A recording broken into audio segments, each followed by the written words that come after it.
Welcome to the Startup Funding Espresso.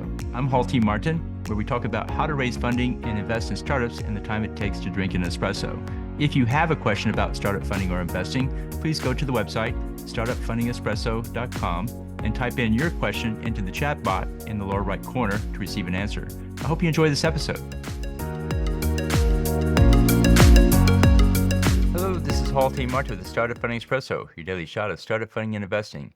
Founders are confronted with many options for their fundraise. If they raise more, they can achieve more milestones. If they raise less, they can achieve fewer milestones. Some founders play out these scenarios in the pitch to investors. This is a mistake. Multiple scenarios of varying amounts of funding with differing outcomes only confuses the investor. The investor is often trying to figure out what the startup is doing.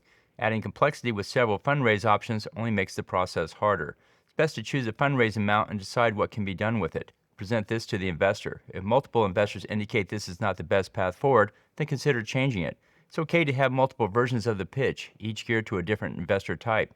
Choose the appropriate version of the deck for the one you are pitching, and avoid the multiple scenario game in the pitch. Thank you for joining us for the Startup Funding Espresso, where we help startups and investors connect for funding. Let's go start listening to today.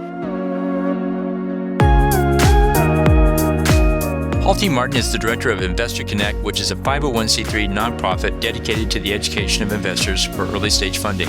All opinions expressed by Hall and podcast guests are solely their own opinions and do not reflect the opinion of Investor Connect. This podcast is for informational purposes only and should not be relied upon as a basis for investment decisions.